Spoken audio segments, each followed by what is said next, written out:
So before we move on to the next question, guys, I am going to force you to do something. So Larkin B. Smith has followed Dum Dum Diner on Twitch, so I want all of you guys to do your best anime pose. 1, 2, 3, go! Yatta! Cool. Thank you so much. Be brave in your character choices, and don't always stick to what is the best choice. Stick to what your character would do, because that's what makes the best role-playing experience.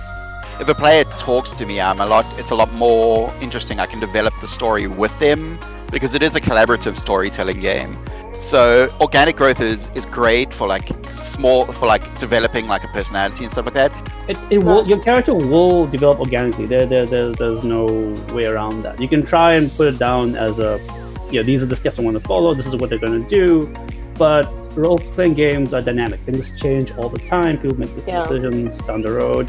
Would you mind, though, if I took you a little bit back in time, right? A little bit back in time to one of your earlier What are you planning, Busy? Yeah. Kratos, right? So, the gender-bent Kratos, right?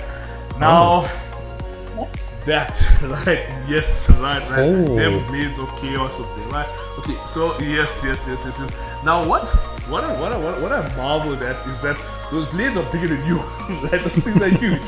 But the fact that you were able to get the posing and all that stuff, and again in those stuff that I've seen, what sort of thought process goes into factoring those things in your cosplay journey? Are you comfortable discussing that? Yeah, making something like this was not easy to figure out how to do, and also this thing is extremely heavy, that I can tell you, because it's about 6 layers of thick cardboard and a lot of glue and clay. Oh. If somebody were looking to jump in over here, right, how would you break it down to them? What would your advice be? Well, the first thing I would say is do what you love. And no one's going to tell you what characters you can and can't do. If you don't have a skill in something like using a sewing machine or something, or don't have access to certain materials yet that the bigger cosplayers use right now, start where you can. That's exactly where I started. Like the armor I have for Loki is all cardboard and hot glue that I spent hours doing it because I wanted to do it. Nana, what would you say is, I definitely know that your comic book is the only comic book to have a direct stand on diversity in terms of, I'm trying to look for the word, in terms of sexual freedom, and in terms of, standing in for the LGBTQ community that exists and is being subdued and being starved of content in the African market. How did you come about creating a narrative that actually, in a very subtle and diverse, open way, create content for this community, and at the same time, also drive home, important values that, that are important for the market to accept at this time where things are changing? The Moon Girls, some of them had to be queer because that was the reality of my world, and then also it meant that if I'm trying to, I'm not just trying to speak to people who understand the issues. I was trying to speak to the Ghanaian landscape at the time, which is very homophobic.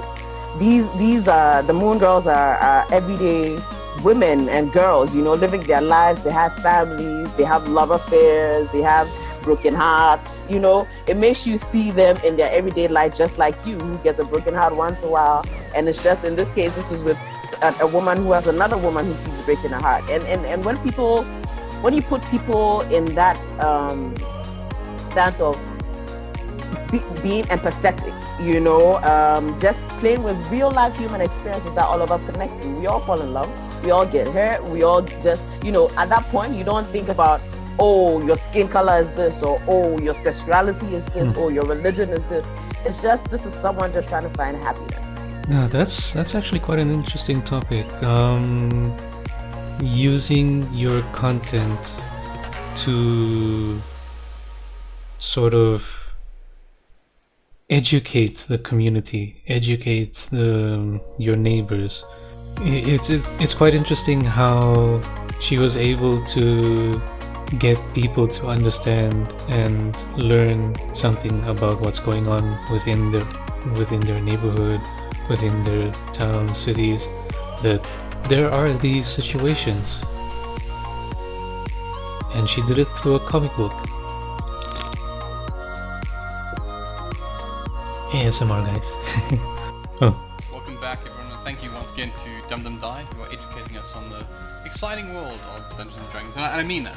Yeah, It 100%. really is a very interesting thing. I think we're long beyond the days when there was something that I think was almost done in a basement somewhere. Now people actually are, more. Isn't that the normal stigma of like a gamer, right? Sitting in your basement and Pretty much. playing games. But I feel like it's more of a meme now. I don't know why, Yeah, but 100%. Gaming on all Halberd's, platforms has changed considerably in the last couple of mic years. is always sounding a bit low. You and I often chat up. Do you have any favorite RPGs? Not necessarily even Dungeons & Dragons, maybe even computer games?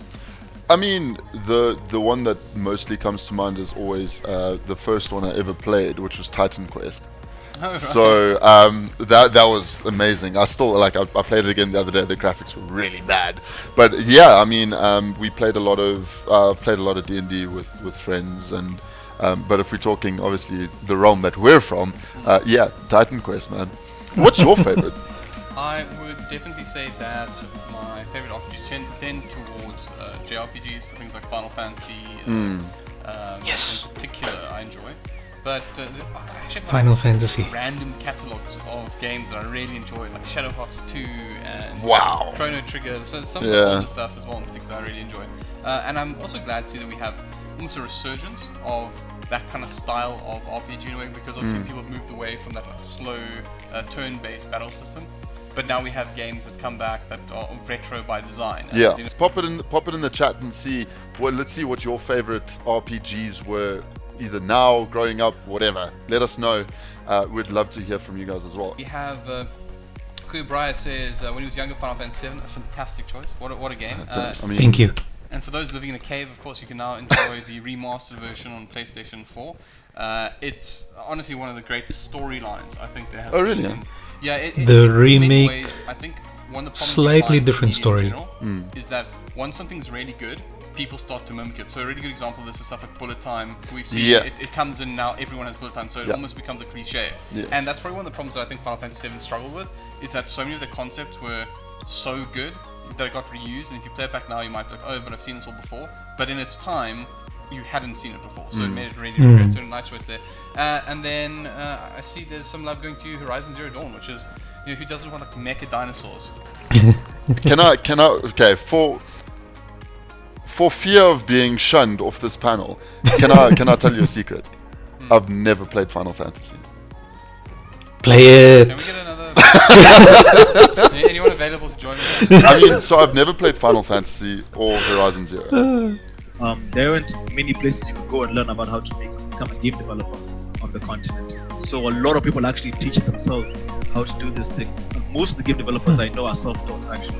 And it's actually an interesting thing because it means there's a lot of passion there to find somebody who's like, you know what, I'm just going to teach myself this whole thing. I'm going to do this seriously and make games. It's really a lot of passion backing like at least the African gaming industry right now. So it's, as much as the challenges, I'm seeing a lot of potential there.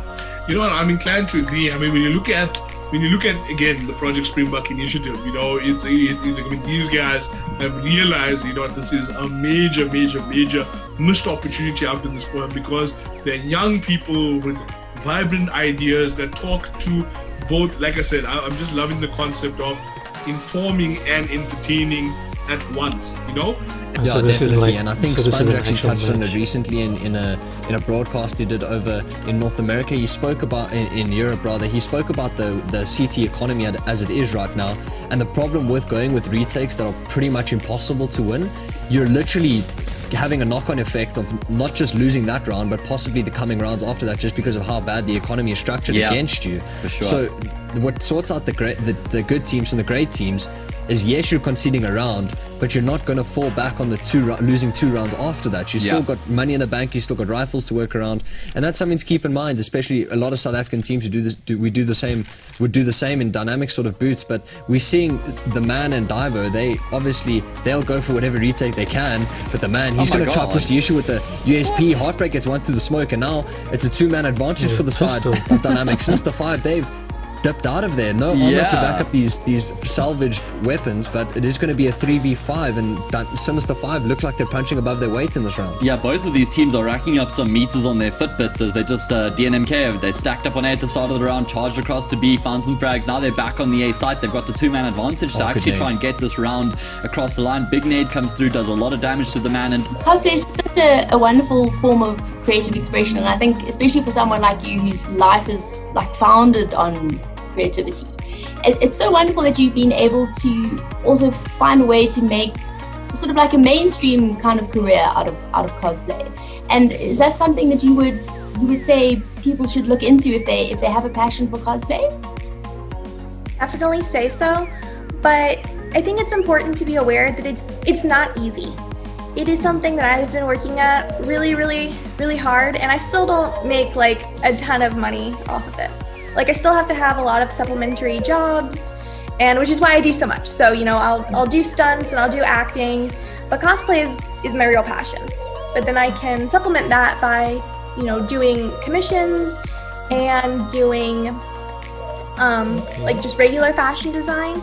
So I think that if people are willing to kind of branch out and realize that there's so much more than just cosplay, then it's a viable opportunity, and I would really recommend it because it's been great. It's tiring, but it's fun.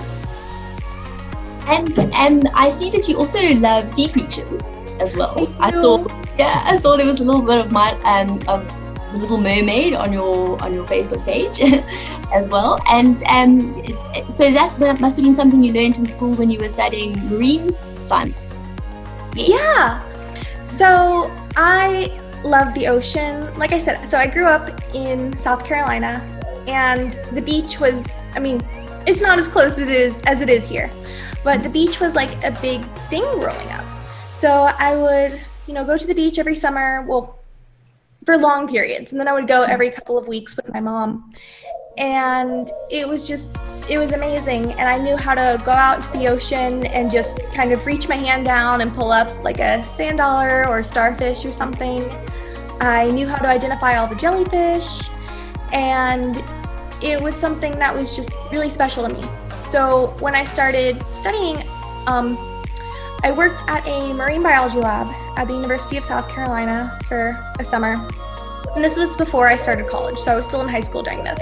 But I studied groupers, and I got to learn how to work the centrifuge, and it was really fun. I feel like a lot of people would think it was boring, and it's kind of the opposite to what I'm doing now, because, you know, I was wearing a lab coat every day, and